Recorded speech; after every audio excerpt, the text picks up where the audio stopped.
The fourth Sunday of Easter in all three cycles of readings of 3 years is often called Good Shepherd Sunday, because all of these readings come from the same chapter of John's Gospel, talking about the Good Shepherd, as today's do. And today we heard things like, "My sheep hear my voice, I know them, and they follow me." Today is also, because of the Good Shepherd and the calling that the shepherd does to the sheep, it's also known as Vocation Sunday, or the World Day of Prayer for Vocations, reminding us all that we are all called to live a way of life in which we live out the gospel. It doesn't mean an occupation, it means a way of life in which we live out the gospel. And there's no way of life in which we can't do that. And so it's a vocation, a call that each of us had. So I thought today, I haven't done this yet, I'll talk a little bit about when I first came to discover my own vocation, and hopefully in me doing that, it might also help you to reflect on your own vocation and some of the elements that are included in that. So we'll see how that works. Mine starts when I was in 8th grade. I was going to religious education classes right over there in our activities building. And I was a student in what we used to call junior high, right over there at Portland Junior High. And I was minding my own business. We were sitting in religious ed classes, and somebody comes in and says, "All the boys out, you're going to what's now called Ambrose Hall." So we all get out of there along with the freshman boys, and we go in there, and there's this conventual Franciscan priest in there who's giving a talk about going to the seminary and becoming a conventual Franciscan.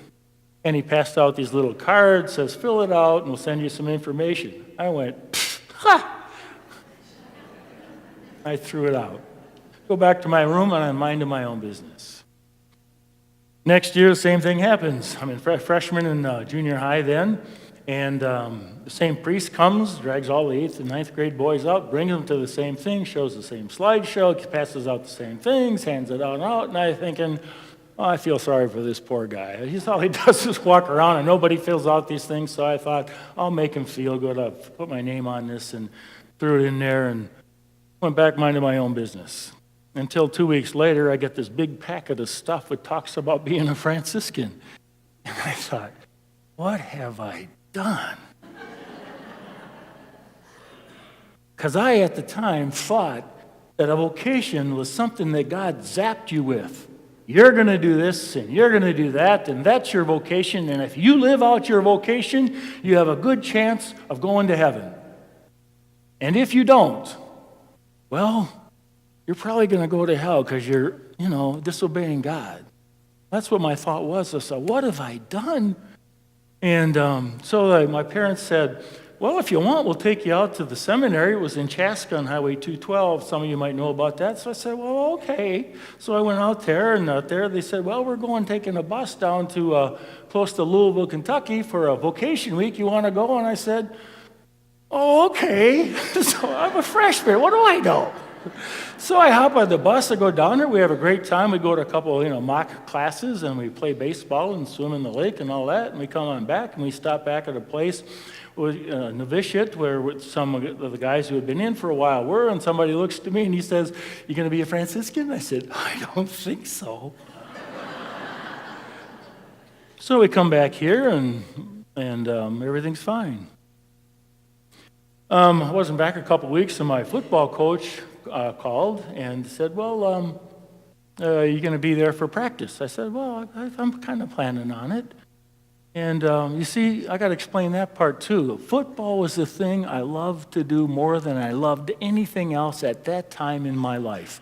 I played both ways. I started and I played with passion. Didn't hurt that I was a big guy too, okay? But I just loved it. And my coach kind of hinted that I had a chance of making the varsity my sophomore year. I'm going, yeah, all right. So then the seminary calls and says, well, are you coming down or not? And the coach calls, and I said, I better make a decision here. So I remember one day I took a sheet of paper, drew a line down the middle, reasons to go, reasons not to go. So reasons to go was God might have zapped me with a vocation. Reasons not to go was, the top reason not to go was that I wanted to play football. So in my mind, here's what's going on. I can go to the seminary in case God zapped me and have a chance at heaven. Or I can play football and go to hell. Now, you can't make this up, okay? It's what I thought. And I thought, that's not much of a choice. So I said, okay, I'll go to the seminary. And I did. I went down there and I figured they would figure it out, within a couple weeks, and they'll send me home and thinking, no, you're the wrong guy and you're in the wrong place. But I went down there, and I guess I was a good kid at the time, and obeyed the rules, and, I got to meet new guys, and I learned how to play basketball because it's Indiana instead of football. And so I had no reason really to quit, except I didn't want to be there, but other than that. So I graduated from high school, and then we went to a place called the novitiate, which is a one-year program. When you go into the novitiate, you either leave by taking temporary vows and moving on in the seminary, or you leave and go back to regular secular life. So about halfway through the novitiate, I was talking to my spiritual director, and he caught wind of why I was there. Because I thought I was going to go to hell, and God zapped me, And he said, no, you got it all wrong. God doesn't call you to be something you're not. He calls you to be who you are. He calls you from the inside to live a life where you will find an abundance of life, life-giving water. You don't have to be here. Inside I'm going, hot darn, I'm out of here. And I remember walking down the hallway after that session, feeling free and feeling light, thinking, this is great. 3.5 years of this burden I've been carrying. But since I'd already graduated from high school, I thought, I need to decide what I'm going to do when I go home. There wasn't an if, it was a when. So I spent the next couple of weeks, I spent some extra time in chapel and kind of praying and thinking and doing my little thing down, And I thought, well, how do you make this kind of a decision? So this question came to me. It says, what is life-giving to me now? Because by that time I had figured out no matter what you do in your life, no matter how much you love it, or no matter how much you love someone and they love you, you're going to suffer in life. So whatever you choose, it better be worth your suffering. Better be worth your life's blood, your blood, sweat, and tears. So that was a good question. It moved me along the way, and so I'm sitting there praying and kind of thinking over a couple-week period, and one night I said, well, what is worth my blood, sweat, and tears? What I came up with was, well, the gospel is. We'd have some pretty good priests preaching some pretty good homilies over the years, and some of them stuck. And I thought, that helps me to make sense out of my life. What do you know about that? So I said, well, I got a lot of other questions to get answered. But right now, the thing that makes the most sense to me and helps me to make the most sense out of my life is Jesus Christ and his gospel. So I think I'll stick around. Now, from the outside, I looked the same to the other guys, but from the inside, it was totally different. I'm responding now with a sense of freedom and joy. Now, I could go on and bore you with other things, or maybe not, but I had a lot of other questions to ask and to get answered along the way. But what I've noticed is something similar in the pattern that we heard in the gospel today. And maybe this is the part where it applies to you too. My sheep hear my voice. Sometimes we don't get it right the first time around, do we?